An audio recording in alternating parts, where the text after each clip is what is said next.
عبادت کی روح ہے، عبادت کا مغز ہے۔ جیسے ہڈی، اس میں سے آپ نے وہ گلی کھینچ لی اور باقی پھینک دی۔ ماز قرآن مغزہ برداشتیں استخاں پیش سگا انداختیں، تو یہ جو مغز ہے، عبادت روح ہے، جوہر ہے، مغز ہے۔ دعا مغز ہے عبادت کے، بلکہ یہ بھی الدعاء هو العبادہ۔ اور کچھ افعال ایسے ہوتے ہیں کہ جو عبادت کے اظہار کے لیے ہوتے ہیں، تعظیم کے اظہار کے لیے۔ قنوت ہے، ہاتھ باندھ کر اور سر کو قدرے جھکا کر کھڑے ہونا۔ رکوع ہے، سجود ہے۔ اور پانچویں چیز عبادت میں اخلاص، کوئی ریاکاری نہ ہو، کوئی کسی کو دکھانا مقصود نہ ہو، کوئی اپنی شہرت مطلوب نہ ہو، کوئی اپنے زہد و تقوی کا اشتہار دینا مطلوب نہ ہو، اخلاص۔ اب ان پانچ حوالوں سے میں آپ کے سامنے شرک فی العبادت کیا ہے، دو سب سے بڑی چیزیں اطاعت اور محبت، جن سے مل کر عبادت وجود میں آئی۔ تین اس کے ضمیمے ہیں، دعا، کچھ افعال یا حیتیں جسم کی، اور اخلاص۔ اب دیکھیے شرک فی العبادت کی یہ شکل، شرک فی الاطاعت، وہ کیا ہے؟ اللہ کے سوا کسی اور کی اطاعت جس سے اللہ کی معصیت لازم آتی ہو، شرک۔ لا طاعت لمخلوق فی معصیت الخالق، مخلوق میں سے کسی کی اطاعت نہیں ہوگی کہ اس معاملے میں جس میں خالق کی معصیت لازم آ رہی۔ ہاں، خالق کے احکام کے اندر اندر والدین کا حکم بھی مانو، اطاعت کرو، اساتذہ کا حکم مانو، کسی اور کو اپنا لیڈر مانا ہے اس کا حکم مانو، لیکن ناٹ بیونڈ، وہ جو سرکل ہے کتاب و سنت کا، اس سے باہر نہیں۔ لا طاعت لمخلوق فی معصیت الخالق، یہ آپ الجبرے کے فارمولے کے طور پر اپنے سامنے رکھیے۔ اب اسے اپلائی کیجئے، جیسے فارمولوں کے ذریعے سے پھر بڑے بڑے وہ سم جو ہے وہ حل کیے جاتے تھے سوالات۔ صبح کا وقت ہے، آنکھ بھی کھلی ہے، اذان کی آواز بھی کان میں آئی ہے،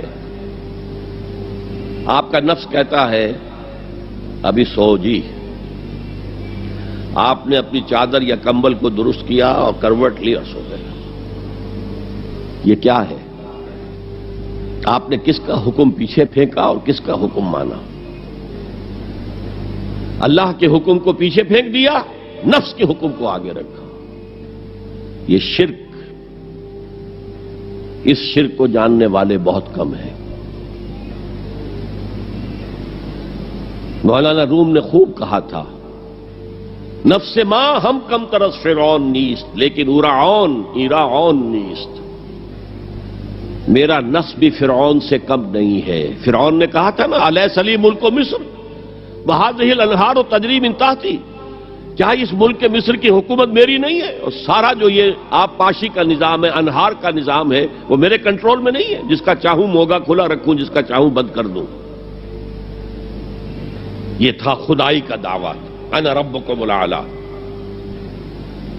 تو مولانا روم کہتے ہیں میرا نفس بھی اس سے کمتر نہیں ہے۔ وہ کہتا یہ جسم میرا ہے، اس پر میرا حکم چلے گا، میں نہیں جانتا کون اللہ کون رسول، کیا حرام کیا حلال۔ تو فرعون سے کم تو نہیں ہے میرا نفس، لیکن ایراعون اس کی بہت مدد تھی، فوج تھی، لاؤ لشکر تھا، تو اس نے زبان سے بھی کہہ دیا کھل کر انا ربکم الاعلی۔ میں مسکین ہوں، غریب ہوں، میرے پاس کوئی طاقت نہیں ہے، میں زبان سے تو کچھ نہیں کہہ سکتا، اندر سے میرا نفس یہی کہتا ہے۔ یہ نفس کی حکومت قرآن کہتا ہے، میں حیران ہوتا ہوں، دو جگہ یہ مضمون آیا ہے، ارأیت من اتخذ الہہ ہواہ افانت تکون علیہ وکیلا۔ اے نبی، تم نے دیکھا اس شخص کو، اس کے حال پر غور کیا جس نے اپنی خواہش نفس کو اپنا الہ بنا لیا ہے۔ اللہ اکبر، الہ لا الہ الا اللہ۔ کلمہ توحید کا مرکزی لفظ یہاں آ رہا ہے، من اتخذ الہہ ہواہ، جس نے اپنی خواہش نفس کو اپنا معبود بنا لیا، الہ بنا لیا۔ افانت تکون علیہ وکیلا، کیا آپ ایسے شخص کی کوئی ذمہ داری لے سکتے ہیں؟ سود حرام ہوا کرے جی، حرام ورام، ہمارا دھندا جو ہے وہ آگے بڑھ نہیں سکتا، تو اللہ کے حکم کو پیچھے ڈالا، نفس کے تقاضے کو آگے رکھا۔ کون معبود ہے آپ کا؟ نام عبداللہ رکھیے، نام عبد الرحمن رکھیے، ہے عبد النفس، نفس کے بندے، نفس کے غلام۔ یہ میں نے یوں سمجھیے کہ جیسے میں نے ہجرت اور جہاد کی ڈیفینیشنز کی تھی۔ ہجرت کا بیس کیا ہے؟ پوچھا گیا ایو الہجرت افضل یا رسول اللہ، اے اللہ کے رسول بتائیے سب سے اعلیٰ ہجرت کون سی ہے، افضل؟ فرمایا ان تہجر ما کرہ ربک، ہر اس چیز کو چھوڑ دو جو تمہارے رب کو پسند نہیں۔ آج رات ہی سے آپ ہجرت شروع کر سکتے ہیں۔ جائزہ لیجئے کیا کیا چیزیں میری زندگی میں خلاف شریعت ہیں جو اللہ کو ناپسند ہے، فیصلہ کیجئے کہ آج کے بعد نہیں ہوگی، ہجرت شروع ہو گئی۔ افضل الہجرہ، سب سے افضل ہجرت شروع ہو گئی۔ لیکن ٹاپ پر لے جائیے تو یہ ہجرت جب اللہ کے دین کو قائم کرنے کی جدوجہد اس مرحلے پر آ جائے کہ اب باطل کے ساتھ ٹکراؤ ہے اور اب چاہیے کہ ساری قوت ایک مرکز پر جمع ہو جائے، ہجرت فرض کر دی گئی۔ وہ ہجرت گھر بار چھوڑ کر، اہل و عیال کو چھوڑ کر، اور مکے کے بھیڑیوں کے رحم و کرم پر چھوڑ کر اپنے گھر والوں کو، جو لوگ ہجرت کر کے آئے، حکم تھا۔ ہجرت مدینہ فرض تھی، ہجرت حبشہ فرض نہیں تھی، صرف اجازت تھی کہ جن سے سختیاں نہیں جھیلی جا رہی مزید وہ چلے جائیں۔ تو ہجرت کا یہ ابتدائی نقطہ، انتہا یہ جہاد، المجاہد من جاہد نفسہ، جہاد تو یہاں سے شروع ہو گیا، اپنے نفس کے خلاف جہاد کرنا۔ صبح نفس نے کہا ابھی سو جاؤ، آپ نے نفس کی بات کو رد کیا، اپنا کمبل اٹھا کے پھینکا، اٹھے، وضو کیا، نماز کے لیے آپ مسجد چل دیے، آپ نے جہاد کیا نفس کے خلاف۔ یہ افضل الجہاد ہے، اور سب سے چوٹی اوپر یہ ہے کہ جب وہ حق و باطل کی جنگ ہو تو جان ہتھیلی پر رکھ کر میدان میں حاضر ہو جاؤ۔ اسی طرح یہ جو شرک فی الاطاعت ہے، میں نے آپ کو اس کی ابتدا بھی بتا دی انفرادی سطح پر۔ افرأیت من اتخذ الہہ ہواہ افانت تکون علیہ وکیلا، کیا تم نے غور کیا اس شخص کی حالت پر جس نے اپنی خواہش نفس کو اپنا معبود بنا لیا، الہ بنا لیا، کہہ رہا ہے لا الہ الا اللہ، لا الہ الا اللہ، لیکن الہ تو اس کا نفس ہے۔ اب اس کو انتہا پر لے جائیے۔ عہد حاضر کا سب سے بڑا شرک، سب سے بڑا شرک، سب سے بڑا شرک عوامی حاکمیت کا تصور ہے۔ حاکم اللہ کے سوا کوئی نہیں، ان الحکم الا للہ۔ ظاہر بات ہے فرعون نے اگر دعویٰ کیا تھا میں تمہارا خدا ہوں، انا ربکم الاعلی، تو کیا اس کا مطلب یہ تھا کائنات میں نے پیدا کی ہے، تمہیں میں نے پیدا کیا؟ ذرا سوچئے، کیا وہ بزرگ موجود نہیں ہوں گے جنہوں نے اسے دیکھا ہو کہ آج اس کی ولادت ہوئی تھی، کل اس کی کوئی اور سیری بنی ہوئی تھی؟ یہ سب کیسے دعویٰ کیا تھا؟ میرا حکم چلے گا، میں نہیں جانتا، الیس لی ملک مصر، مصر کی حکومت میری ہے کہ نہیں؟ یہ دعویٰ تھا، یہ خدائی کا دعویٰ ہے۔ کسی زمانے میں وہ فرد ہوتے تھے، نمرود ہوتے تھے، نماردہ، فراعنہ۔ جمال عبد الناصر نے نعرہ لگایا تھا نحن ابناء الفراعنہ، بڑے فخر کے ساتھ ہم فرعونوں کی اولاد ہیں۔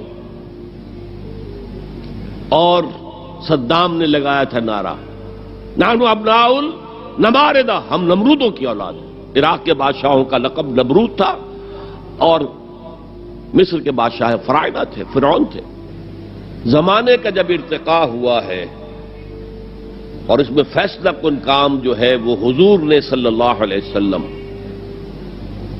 جب حضور کی حیات طیبہ کے بعد خلافت انفرادی سے اجتماعی ہو گئی۔ جب تک نبوت جاری تھی نبی ہی خلیفہ ہوتا تھا اللہ کا، اس کی ہاٹ لائن اللہ کے ساتھ وحی کی لگی ہوئی ہے، ادھر سے حکم آتا ہے وہ امپلیمنٹ کرتا ہے، جہاں اس کا حکم نہیں ہے وہ اپنا بیسٹ ججمنٹ استعمال کر کے فیصلہ کرتا ہے۔ یہی ہے وائس جیرنسی، یہی ہے خلافت، ایسنس آف خلافت یہی ہے. جیسے وائس رائے دلی میں ہوتا تھا، ہمارا بادشاہ یا ملکہ تو انگلستان میں ہوتے تھے. اب جو ہز میجسٹیز گورنمنٹ یا ہر میجسٹیز گورنمنٹ سے حکم آیا، وائس رائے اس میں کوئی تغیر و تبدل نہیں کر سکتا. He has to implement it as such. جہاں کوئی حکم نہیں ہے تو وہ مقام پر بیٹھا ہے، آن دی اسپاٹ ہے، حالات کو دیکھے اور جو مملکت اور کنگڈم کی مصلحت میں سب سے بہتر نظر آئے وہ فیصلہ کر لے. لیکن حضور پر نبوت ختم تو خلافت کلیکٹیو ہو گئی، خلافت المسلمین. اگرچہ شروع میں امیر المومنین کہا جاتا تھا، کچھ عرصے کے بعد خلیفت المسلمین یہ اصطلاح جو ہے وہ عام ہوئی. اسی طرح انفرادی ملوکیت کی بجائے اجتماعی ملوکیت کا تصور جو ہے شیطان نے پٹی پڑھائی. ابلیس کی مجلس شورا جو اقبال کی بڑی ہی یوں سمجھیے کہ اہم ترین نظموں میں سے ہے، امت مسلمہ کے نام پیغام پر مشتمل وہ نظم جو ہے، اور وہ ان کے آخری ایام کی ہے اور وہ ان کی زندگی میں چھپی بھی نہیں تھی. ارمغان حجاز ان کے انتقال کے بعد چھپی ہے، جس میں آخری جو کلام تھا فارسی اور اردو دونوں کا جمع کر دیا گیا، ورنہ اس سے پہلے فارسی علیحدہ چھپتی تھی کتابیں، اردو کی علیحدہ. لیکن اب اتنا کم تھا کہ ان کے لیے علیحدہ کتابیں شائع کرنا مناسب نہیں سمجھا گیا. ابلیس نے مجلس شورا بلائی. ایک مجلس شورا کے جو رکن نے کہا کہ دیکھو جمہوریت کا دور آ گیا ہے، اب ہماری ابلیسیت کو تو بڑا خطرہ ہے، ابلیسی نظام تو ختم ہو جائے گا. جمہوریت توڑ دی بندوں نے آقاؤں کے خیموں کی تناب. یہ تو عوام نے جو ہے اپنے آقا بیرنز اور لارڈز اور بادشاہوں کے خیموں کی تنابیں توڑ دیں، گرا دیے خیمے. یہ تو انقلاب آ رہا ہے. میرے آقا وہ جہاں زیر و زبر ہونے کو ہے، جس جہاں کا ہے فقط تیری سیاست پر مدار. ابلیس کیا کہتا ہے بڑے ٹھنڈے انداز میں؟ ہم نے خود شاہی کو پہنایا ہے جمہوری لباس، جب ذرا آدم ہوا ہے خود شناس و خود نگر. آج آدمی میں ایک سیلف امپورٹنس پیدا ہو چکی ہے. یہ بادشاہ کون ہوتے ہیں جو ہمارے سروں پر مسلط ہے، محلوں میں رہتے ہیں، عیش کرتے ہیں، جو خون پسینہ جو ہے وہ کسان کر رہا ہے. ابھی انڈسٹریل ریولوشن تو نہیں ہوا تھا، وہ ساری بات جو تھی وہ زرعی معیشت تھی. خون پسینہ وہ کرتا ہے، فصل میں سے لائنز شیئر آ کر بیرن اور لارڈ وہ لے گیا، اور اس میں سے ایک حصہ اس نے بادشاہ کو پہنچایا، ایک اپنے پاس رکھا. ظالمانہ نظام ہے. تو ہم نے دیکھا کہ انسانوں میں کچھ شعور پیدا ہو گیا، خود شعوری. تو ہم نے ملوکیت کو ڈھال دیا نئے سانچے میں. ہم نے خود شاہی کو پہنایا ہے جمہوری لباس. وہ گندگی جو فرعون کے سر پر ٹنوں کے حساب سے رکھی ہوئی تھی، ہم نے کہا تولا تولا سب میں تقسیم کر دو، ایک ایک ووٹ سب کے ہاتھ میں دے دو اور کہہ دو تم حاکم ہو. ہم نے خود شاہی کو پہنایا ہے جمہوری لباس، جب ذرا آدم ہوا ہے خود شناس و خود نگر. تو نے کیا دیکھا نہیں مغرب کا جمہوری نظام؟ چہرہ روشن اندروں چنگیز سے تاریک تر. It is the dictatorship of the capitalist, جسے جمہوریت کا نام دیا جا رہا ہے. کھیل ہے، تماشا ہے. تو آج کی دنیا کا سب سے بڑا شرک اسے کوئی جانتا ہی نہیں. وہ شرک فی العقیدہ ان کو معلوم ہے، اور اس کے اوپر فتوے بھی وہ لگا دیں گے. کوئی قبر کے سامنے کھڑے ہو کر کوئی دعا کر رہا ہے، کسی کو رکوع کر لیا، کسی نے سجدہ کر لیا، تو خیر ٹھیک ہے، وہ تو ایک شرک جلی ہو رہا ہے، وہ تو معلوم ہے، اس کی نفی ہو رہی ہے. لیکن یہ وہ تھے شرک جو پہلے تھے. آج کا شرک بالکل اور ہے. آج کا شرک دو میں گنوا دیتا ہوں آپ کو. ایک ہے عوامی حاکمیت کا تصور، ایک ہے مادہ پرستی کا تصور. مادے پر سارا توکل اور اعتماد ہے. اللہ پر کہاں توکل رہا، کہاں اعتماد رہا؟ میٹیریلزم یہ ایک مذہب ہے، یہ ایک فلسفہ ہے. بہرحال اطاعت کے ضمن میں شرک فی الاطاعت کیا ہے؟ انفرادی سطح پر نفس پرستی، نفس کو اپنا معبود بنا لینا. اجتماعی سطح پر عوام کی حاکمیت، بدترین شرک۔ اب آئیے محبت، شرک فی المحبت کیا ہے؟ اگر کسی بھی شے اور کسی بھی انسان کی محبت اللہ کی محبت سے بڑھ جانا تو دور کی بات ہے، برابر بھی آ کر ہم نشین ہو گئی، بیٹھ گئی، تو یہ شرک ہے۔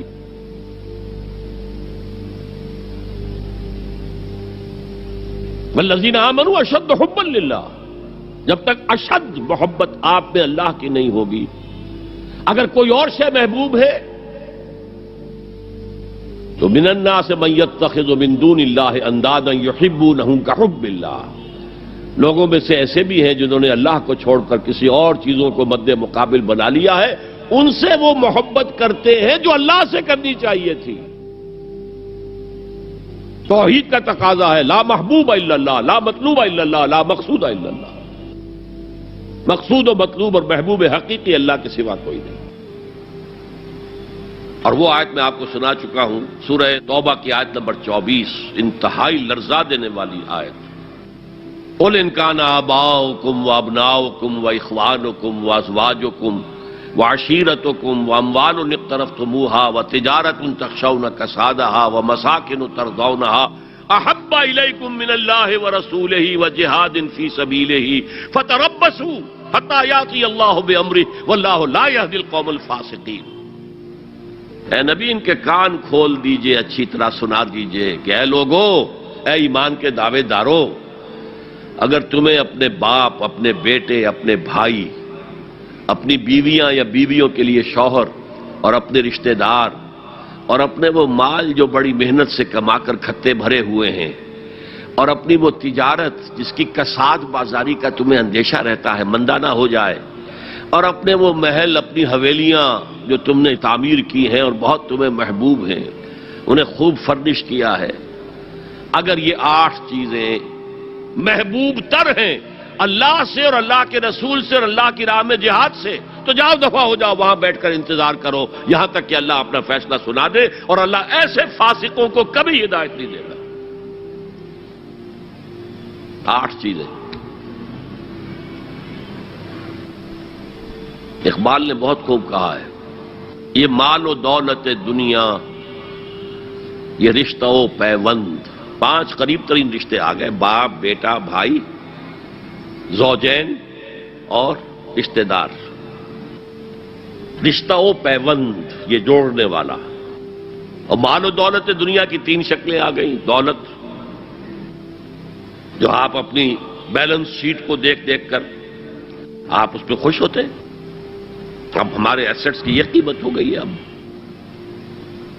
اور وہ مکانات جو آپ نے بنائے ہیں بڑے محبوب ہیں، اور ایسے بنائے ہیں، قرآن مجید میں آتا ہے لعلکم تخلدون، ایسے بنا رہے ہیں تمہیں ہمیشہ رہنا ان مکانوں کے اندر۔ اور وہ کاروبار جن میں تمہیں اندیشہ رہتا ہے کہ کہیں کساد نہ ہو جائے، کوئی ڈپریشن نہ آ جائے۔ یہ 8 چیزیں، یہ مال و دولت دنیا 3، یہ رشتہ و پیوند، بتان وہم و گما لا الہ الا اللہ، یہ سب وہم و گمان کے بت ہیں جن کی پرستش میں تم لگے ہوئے ہو۔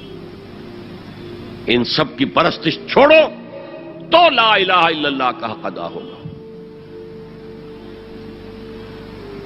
اب اس اصول کو بھی اپلائی کرنا شروع کیجئے۔ آئیے انڈیویجول لیول پر، دولت کی محبت۔ اگر آپ کو دولت کی محبت آمادہ کرتی ہے کہ اللہ کے حدود کو پامال کریں، حرام ذرائع استعمال کریں، دولت آنی چاہیے، حلال سے ہو، حرام سے ہو، جائز ہو، ناجائز سے ہو، بائی ہوک اور بائی کروک دولت آنی چاہیے، تو آپ کی محبوب حقیقی کون ہوئی؟ دولت۔ یہ دولت آپ کی معبود ہے۔ کون بڑے سے بڑا موحد اس شرک کا احساس رکھتا ہے؟ اور حضور نے اس قدر کلیئر فرمایا ہے، تعس عبد الدینار و عبد الدرہم، ہلاک ہو گیا یا ہلاک ہو جائے، یہ کلام خبریہ ہے یا یہ بددعا ہے؟ تعس عبد الدینار و عبد الدرہم، درہم و دینار کا بندہ ہلاک ہو جائے۔ نام عبد الرحمن ہے، حقیقت میں عبد الدینار ہے، عبد الدرہم ہے۔ درہم و دینار آنے چاہیے، جائز سے یا ناجائز سے، حلال سے یا حرام سے، صحیح سے یا غلط سے، بائی ہک اور بائی کروک۔ تو معبود کون ہوا؟ ہمارے ہندو بھائیوں نے کیا کیا؟ لکشمی دیوی دولت کی دیوی ہے، اس کی پوجا کرتے کس لیے؟ مطلوب کیا ہے؟ دولت۔ اس کی پوجا وہ خوش ہو جائے تو دولت ملے گی۔ ہم نے کہا ہٹاؤ جی اس دیوی کو بیچ میں سے، ہم براہ راست ہی پوج لیں گے، بس یہی تو فرق کیا ہے نا۔ عبد الدینار و عبد الدرہم، یہ ہے انفرادی سطح پر شرک فی المحبت، جو روح عبادت ہے، جو عبادت کی جان ہے، محبت، غایت الحب ما غایت الذل والخضوع۔ اور ٹاپ پر لے آئیے، آج کی دنیا اجتماعیت کے میدان میں اگرچہ اب زمانہ بدل رہا ہے، لیکن تقریباً 1 صدی سے نیشن سٹیٹس، وطن کی بنیاد پر قومیت، وطن محبوب ترین شے، جو شے میرے وطن کے لیے صحیح ہے وہ میں کروں گا، چاہے وہ غلط ہو، وہ حرام ہو، اللہ کے قانون کے خلاف ہو، لیکن میرے وطن کے لیے ہوگا۔ وطن زندہ باد، یہ وطن پرستی ہے۔ اس وطن پرستی کے مذہب کی ایک نماز بھی ہے، ترانہ ہو رہا ہے تو کھڑے ہو جاؤ، قنوت، کھڑے ہو جانا عبادت کا حصہ ہے۔ اس کا جھنڈا سلامی دو، یہ وطن کے معبود کے ریچولز ہیں، مذہب وطنیت۔ اسی لیے اقبال نے کہا تھا، اس کو سمجھا نہیں کسی نے بھی، اس دور میں میں اور ہے، جام اور ہے، جم اور، ساقی نے بنا کی روش لطف و ستم اور، تہذیب کے آزر نے ترشوائے صنم اور۔ آج کا صنم، آج کا بت کون ہے؟ تہذیب کے آزر نے ترشوائے صنم اور، مسلم نے بھی تعمیر کیا اپنا حرم اور، ان تازہ خداؤں میں بڑا سب سے وطن ہے، جو پیرہن اس کا ہے وہ مذہب کا کفن۔ خدا پرستی، یہ وطن کی لکیر سے تم اور ہو گئے، میں اور ہو گیا، لکیر۔ انسانیت منقسم، جو تمہارے وطن کے لیے ٹھیک ہے وہ تم کرو گے چاہے وہ اخلاقاً غلط ہو، اور جو میرے وطن کے لیے ٹھیک ہے وہ میں کروں گا چاہے اخلاقاً غلط ہو۔ یہ کون سا دین ہے؟ یہاں تو وطن تمہارا معبود بن گیا۔ پاکستان میں بڑا شور اٹھا تھا جب میں نے کہا تھا کہ جھنڈے کو سلامی دینا شرک ہے اور ترانے کے وقت کھڑا ہو جانا شرک ہے۔ اور میں کبھی بھی تقریبات میں جاتا ہوں، اقبال ڈے ہو رہا ہے، کچھ اور ہو رہا ہے، میں ان تقریبات کا مقرر نہیں ہوں، لیکن جب بہت زور دیتے ہیں چلا جاتا ہوں، لیکن وہاں ترانہ پڑا جاتا میں بیٹھا رہتا ہوں، میں کھڑا نہیں ہوتا، اور اس پر چیبے گوئیاں ہوتی ہیں اخبارات کے اندر، لیکن میرے نزدیک یہ وطن کی نماز پڑھ رہے ہو تمہارا یہ قنوت اور وطن کا ترانہ، اس میں حمد ہو رہی ہے وطن کی، یہ کیا ہے؟ آج کے دور کا بدترین شرک، شرک فی المحبت۔ آگے چلیے، شرک فی الدعا، کسی کو مت پکارو کسی مدد کے لیے سوائے اللہ۔ وَأَنَّ الْمَسَاجِدَ لِلَّهِ فَلَا تَدْعُوا مَعَ اللَّهِ أَحَدًا، اللہ کے ساتھ، یعنی ایک تو یہ کہ اللہ کو چھوڑ کر کسی کو پکارنا، ایک ہے اللہ کے ساتھ پکارنا، اللہ کو بھی پکارنا، اوروں کو بھی پکارنا، بدترین شرک ہے۔ دعا اللہ کے لیے، ندا اللہ کے لیے، اس کا بھی ذرا میں تجزیہ کر دوں آپ۔ دیکھیے، ایک ہے عام مادی قوانین دنیا کے جو ہے اس کے تحت کسی سے مدد چاہنا، بھائی ذرا مجھے پانی پلا دینا، یہ بھی آپ نے مدد چاہی ہے نا۔ حضور کے بارے میں تو آیا ہے کہ آپ اتنے خوددار تھے صلی اللہ علیہ وسلم کہ اگر سواری پر ہوتے تھے اور آپ کا کوڑا نیچے گر جاتا تھا تو کسی سے یہ نہیں کہتے تھے کہ یہ کوڑا مجھے اٹھا کے دے دو، بلکہ خود سواری سے اتر کر کوڑا اٹھاتے تھے۔ تو یہ جو قانون مادی ہے، اس کے تحت مدد مانگنا کوئی بری بات نہیں ہے، کوئی غلط بات نہیں۔ ماورائی اعتبار سے، غیبی اعتبار سے کسی سے مدد مانگنا، کسے باشد کوئی ہو، شرک فی الدعاء۔ ان المساجد للہ فلا تدعوا مع اللہ احدا۔ ایک ہے استعارتاً اقبال کہتا ہے ہمالا ہے فصیل کشور ہندوستان، تو یہ خطاب بالکل ایک استعارہ سا ہے۔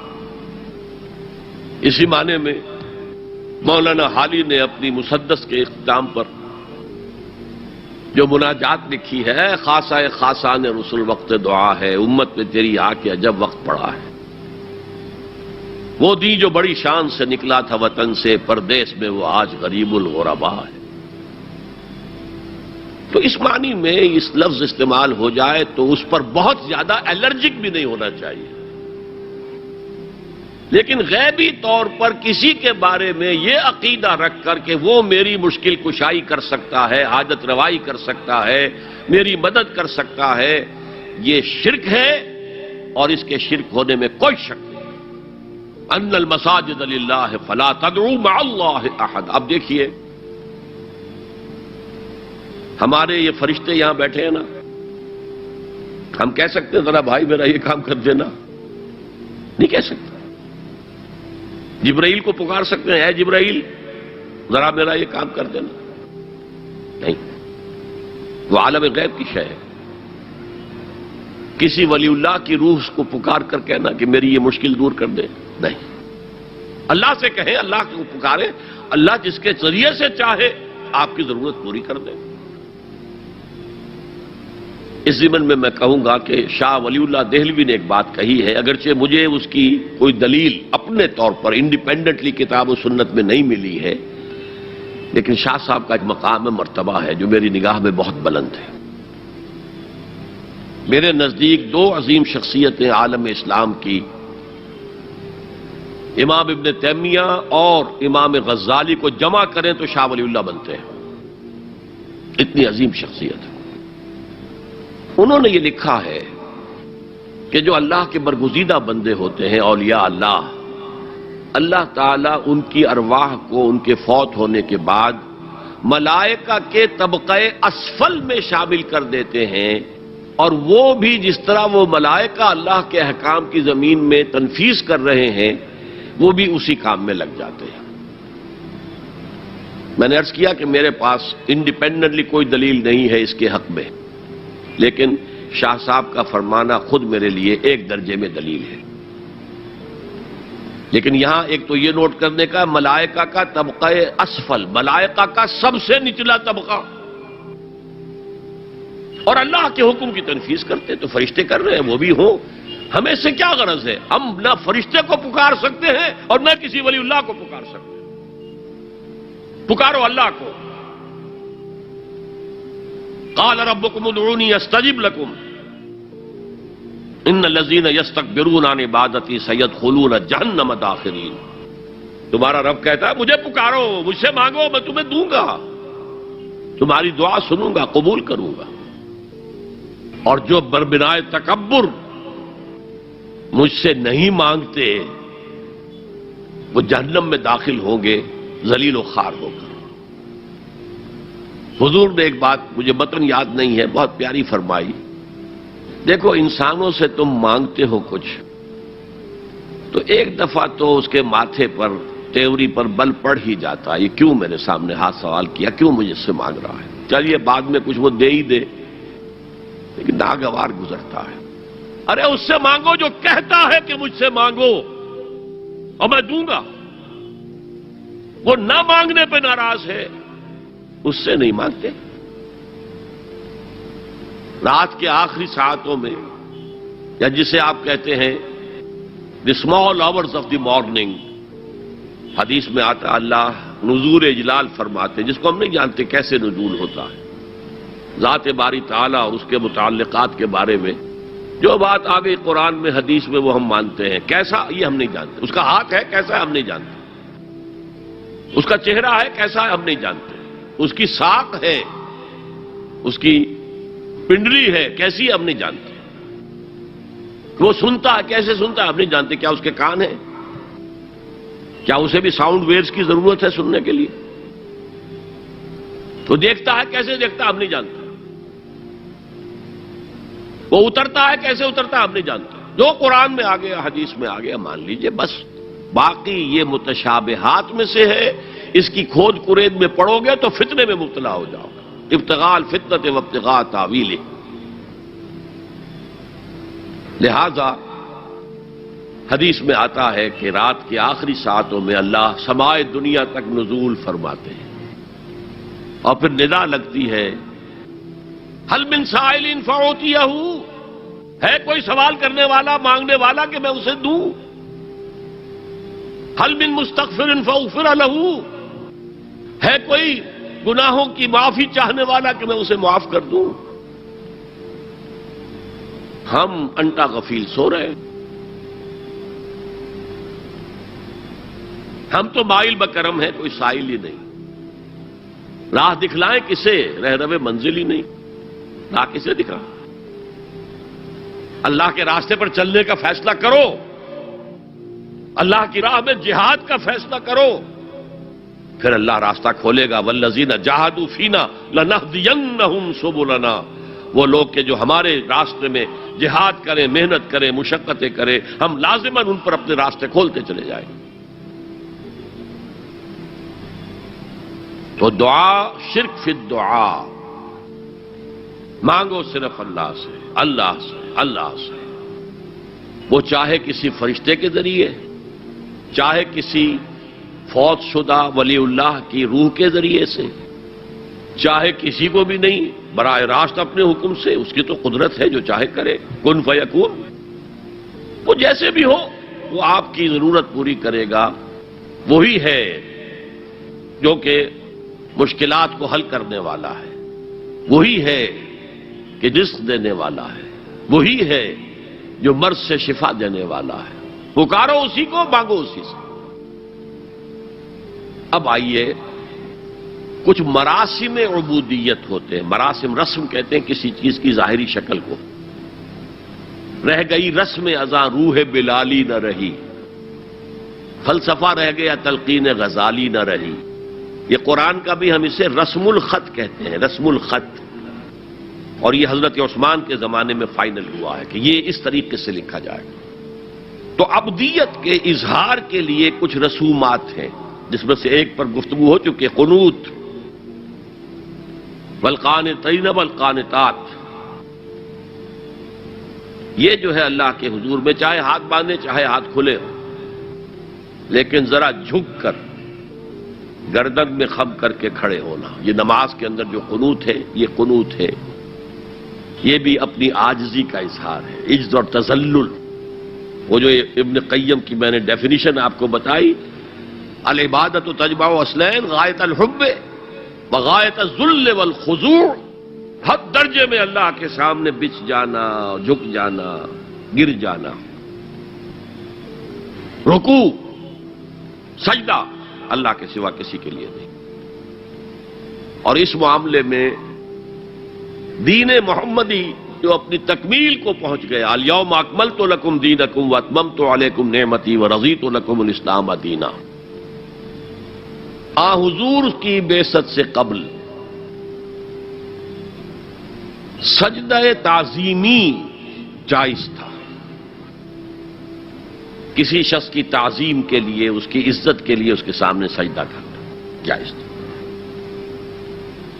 حضرت یوسف کے سامنے ان کے والدین اور 11 بھائی سجدے میں گر گئے، بچپن میں خواب دیکھا تھا اور 40-50 سال بعد اس کی تعبیر بالفعل ایک اس واقعے کے طور پر سامنے آ گئی۔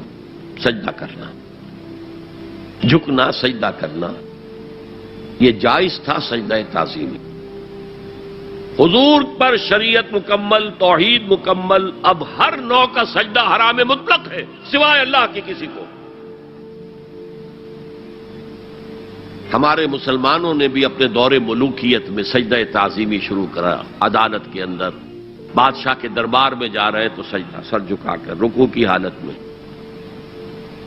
یا آپ کے پڑوس میں جو حیدرآباد کی ریاست تھی، سلام کیسے کرتے تھے، کتنے جھکتے تھے، اور پھر وہ جھک کر وہ سلام ہو رہے.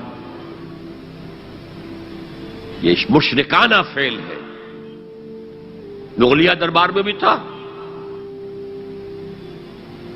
شیخ احمد سرہندی رحمت اللہ علیہ نے کہا غلط ہے، حرام ہے، جائز نہیں. دربار میں شکایت پہنچ گئی. آخر مخبری کرنے والے بھی تھے، حاسد بھی تھے. وَمِن شَرِّ حَاسِدٍ إِذَا حَسَدَ. طلبی ہو گئی، بلایا گیا دربار میں حاضری. اور ایسا اہتمام کیا گیا کہ جب حضرت مجدد آگے آئیں بادشاہ تک جانے کے لیے تو درمیان میں ایک دیوار سی حائل کر کے اس میں کھڑکی کھول دی کہ اس میں سے جھک کر گزریں گے نا تو رکوع کسی درجے میں تو ہو جائے گا. رکوع بھی سجدے ہی کی ایک شکل ہے، سجدے کا ہاف کہہ لیجئے. لیکن یہ کہ جب آیات سجدہ آتی ہیں قرآن مجید میں تو عام نمازوں میں دیکھتا ہوں کہ وہ آیات سجدہ والی آیات پڑھی نہیں جاتی، حالانکہ ان کی ایک خاص کیفیت ہے. تراویح میں تو پڑھی جاتی ہے لیکن پہلے بتا دیتے ہیں کہ یہ دوسری رکعت میں یا پہلی رکعت میں سجدہ آ رہا ہے تو لوگ تیار ہوتے ہیں. رکوع بھی اگر فوراً ہو جائے آیت سجدہ کے بعد تو اس سے بھی اس سجدے کا حق ادا ہو جاتا. بہرحال حضرت شیخ مجدد رحمت اللہ علیہ دربار میں آئے تو اس کھڑکی میں سے پہلے پاؤں گزارے، پھر اپنا سر نکالا، پھر جیل میں ڈال دیے گئے، کوئی پرواہ نہیں. حاضر ہوا میں شیخ مجدد کی لحد پر، وہ خاک کے ہے زیر فلک مطلع انوار. گردن نہ جھکی جس کی جہانگیر کے آگے، جس کے نفس گرم سے ہے گرمی احرار. وہ ہند میں سرمایہ ملت کا نگہباں، اللہ نے بر وقت کیا جس کو خبردار. دین الہی، دین محمدی کے خاتمے کا اعلان تھا.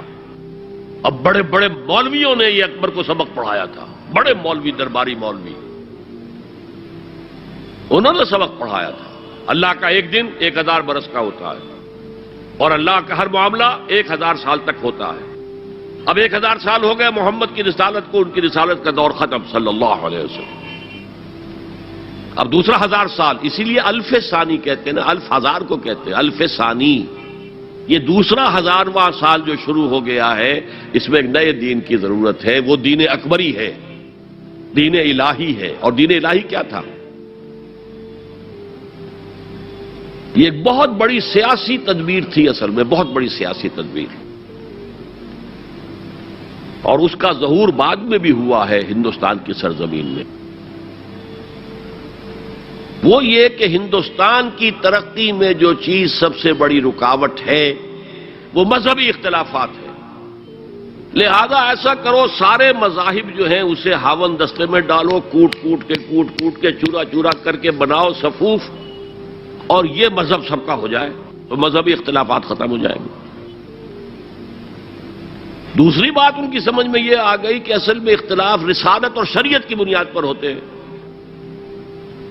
لہذا دین الہی، بس خدا کو مانو، بس رسالت وغیرہ کو چھوڑو. خدا تو سب کا رب ہے، اسے آپ پرماتما کہہ لیں، مہادیو کہہ لیں، جو چاہے کہہ لیں، اللہ کہہ لیں، رام کہہ لیں.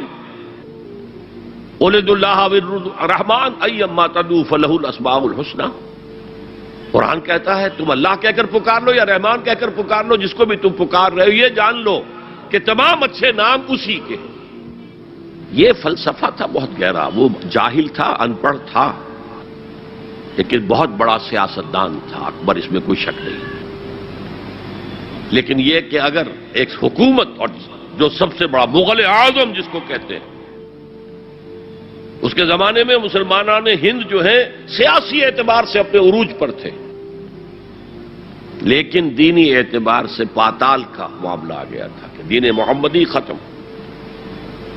1000 سال کا ایک دن ہے اور وہ ختم ہو چکا. اللہ نے اٹھایا مجدد الفسانی رحمت اللہ علیہ، اور ان کی درویشانہ مساعی کے ذریعے سے. اب دیکھیے اس زمانے میں تصوف کے ذریعے سے سب سے بڑا شرک آ رہا تھا. وحدت الوجود کی ایسی تعبیرات ہو رہی تھی جو ہماوست بن گئی تھی. ہماوست اور وحدت الوجود کے درمیان تو زمین آسمان کا فرق ہے. ہماوست میں کائنات حقیقی ہے، خدا اس میں حل ہو چکا ہے، اس کے اندر ظاہر ہو گیا. اور وحدت الوجود میں وجود حقیقی صرف اللہ کا، اس کائنات کا وجود کوئی ہے ہی نہیں حقیقت میں. لیکن یہ ختم ہو رہا تھا. تو اس پہلو سے مجدد الف ثانی کے مجدد اعظم کو اللہ نے کھڑا کیا. شیخ احمد حضرت عمر کی اولاد سے تھے، فاروقی تھے. شاہ ولی اللہ بھی فاروقی تھے.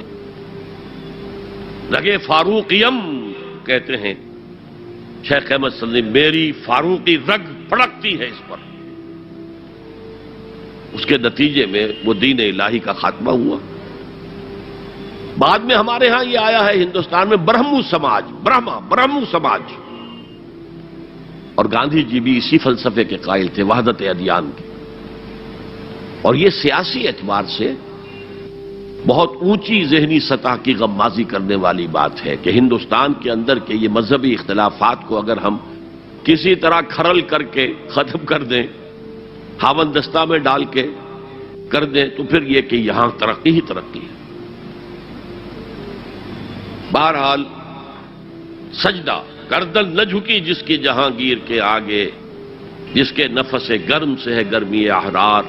وہ ہند میں سرمایہ ملت کا نگہباں، اللہ نے بر وقت کیا جس کو خبردار.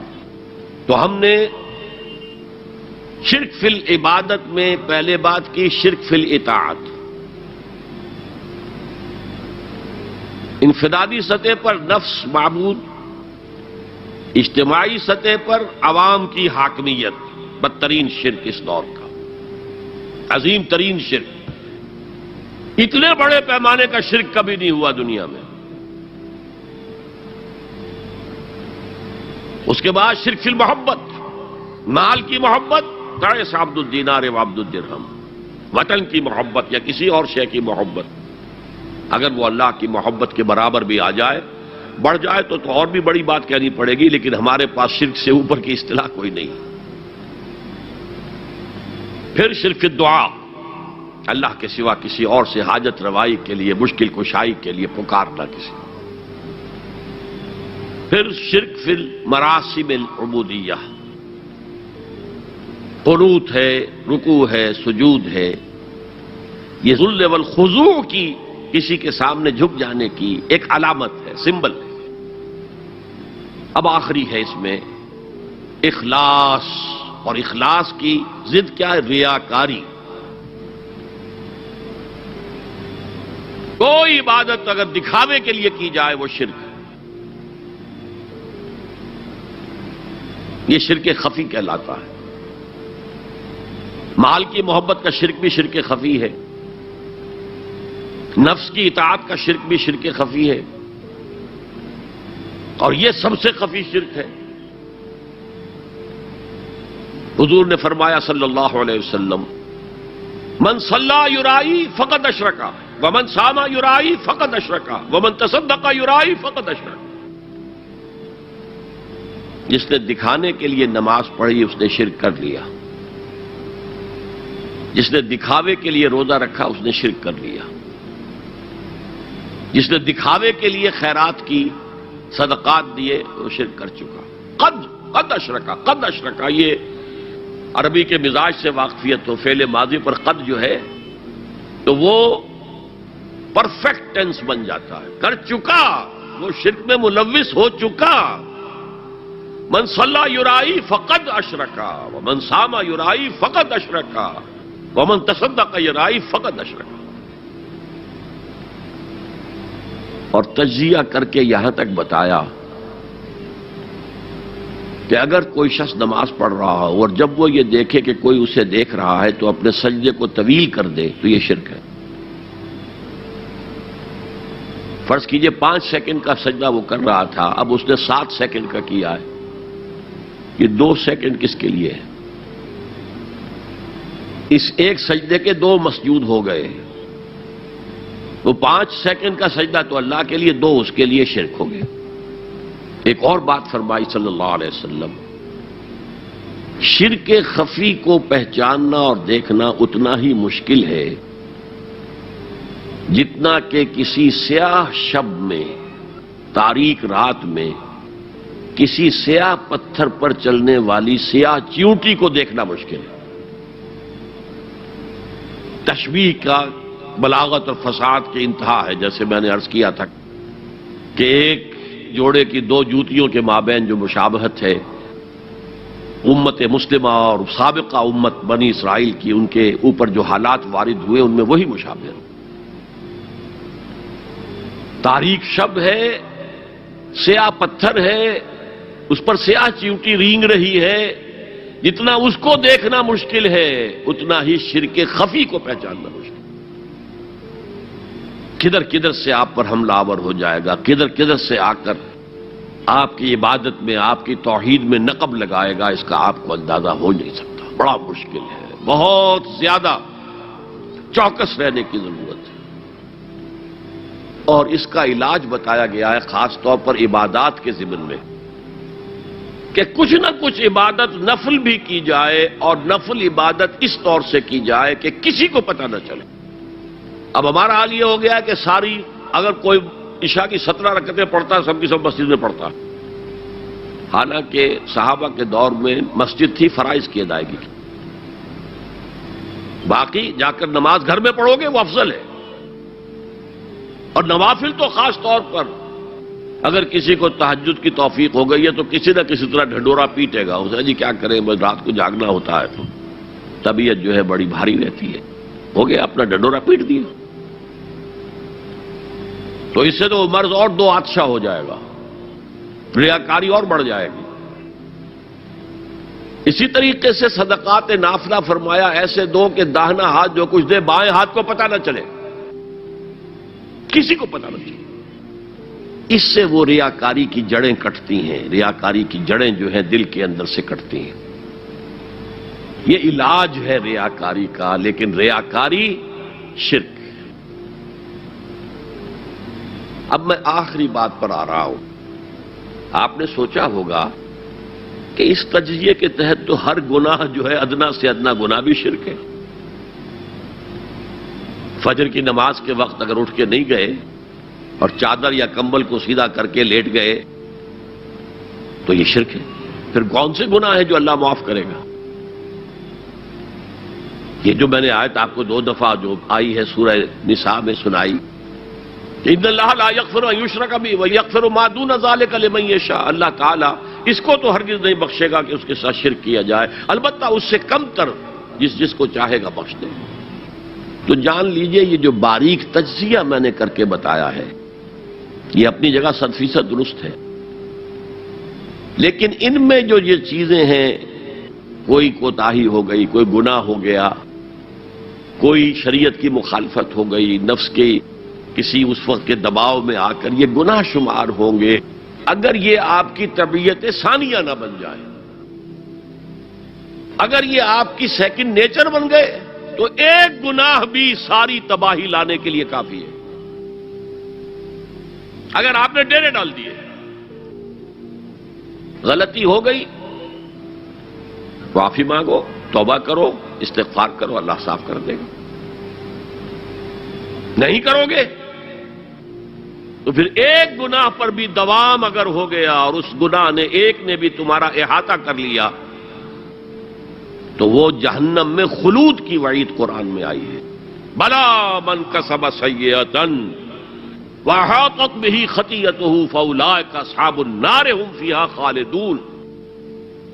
کیوں نہیں جس نے کوئی ایک بھی بڑا گناہ، چھوٹا نہیں، یہ چھوٹے چھوٹے گناہ جو ہوتے رہتے ہیں، گناہ کبیرہ، لمم جن کو کہا گیا ہے، اس کی اللہ تعالیٰ کے ہاں پکڑ نہیں ہے، بلکہ وضو کرتے ہیں تو ہاتھوں کے اس طرح کے گناہ وہ دھل جاتے ہیں، آنکھوں کے گناہ دھل جاتے ہیں. گناہ کبیرہ اگر ایک بھی کریا اور مستقل کیا اور اس پر ڈیرے ڈال دیے اور وہ آپ کا احاطہ کر لے. آج کے دور میں سود کا نظام، سودی کاروبار، وہ تو آپ کا احاطہ کر گیا. آپ کے پورے وجود کا احاطہ کر کے. بلا من کسب، اور کسبہ کہتے ہیں جان بوجھ کر کرنا.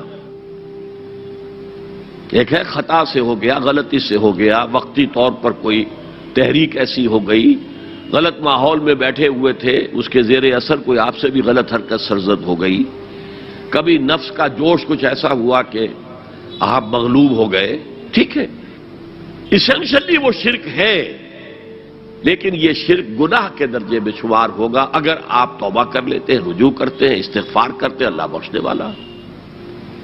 لیکن اگر ایک گناہ کبیرہ بھی جان بوجھ کر اختیار کر لیا اور اسے مستقل اپنی زندگی کے اندر شامل کر لیا، بلا من کسب سیئۃ واحاطت بہ خطیئتہ فاولئک اصحاب النار هم فیہا خالدون، تو وہ پھر جہنمی ہیں، آگ والے ہیں، اور اس میں ہمیشہ ہمیشہ کے لیے رہنے والے.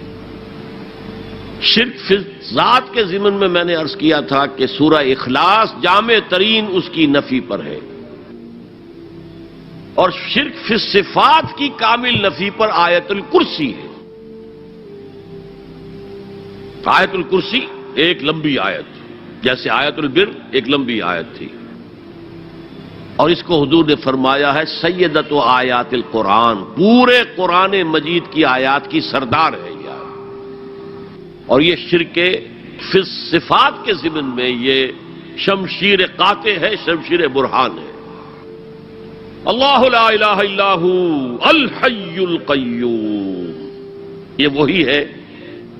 قل هو اللہ احد اللہ الصمد الحی، اللہ زندہ ہے، لیکن اس کی زندگی کو اپنی زندگی پر قیاس نہ کرنا. تمہیں خوراک کی احتیاج ہے، اسے کوئی ضرورت نہیں. ما اريد منهم من رزق وما اريد ان يطعمون، مجھے کوئی احتیاج نہیں کہ مجھے کوئی رزق پہنچائیں، رزق دیں، مجھے کھلائیں، مجھے کوئی ضرورت نہیں. پھر تمہاری حیات نیند، اونگ، تھکان، ان تمام کمزوریوں کے ساتھ ہے. وہ الحی ہے، اپنی ذات میں خود زندہ ہے، حیات اس کی ذاتی ہے، کسی اور نے عطا نہیں کی ہے. ہماری تو مستعار ہے، عمر دراز مانگ کے لائے تھے، 4 دن 2 آرزو میں کٹ گئے، 2 انتظار میں. اور القیوم بقیہ پوری کائنات کے لیے وہی ہے، اس کو تھامے ہوئے ہے. لا تاخذہ سنۃ ولا نوم، الحی، حیات کامل، کہ اس کو نہ نیند آتی ہے نہ اونگ آتی ہے. لہ ما فی السماوات و ما فی الارض، آسمان اور زمین میں جو کچھ ہے اسی کی ملکیت ہے. تم کسٹوڈینز ہو، تم امین ہو. این امانت چند روزہ نزد ماست، در حقیقت مالک شے ہر شے خداست. یہاں تک کہ یہ میرا جسم بھی میرے پاس امانت ہے. میں کون ہوں؟ میری خودی، میری انا، میری روح جو پوزیس کرتی ہے اس بدن کو، لیکن یہ پوزیشن ملکیت کا نہیں ہے، امانت کا ہے. یہ امانت، یہ ہاتھ بھی امانت ہے، میری زبان بھی امانت ہے، میری آنکھیں بھی امانت ہے. من ذا الذی یشفع عندہ الا باذنہ، یہ یہاں پر انداز بڑا پرجلال. کون ہے وہ جو شفاعت کر سکے اس کے دربار میں مگر اس کے اذن سے؟ کسی کا ذاتی، کسی کا زور، کسی کا اختیار نہیں.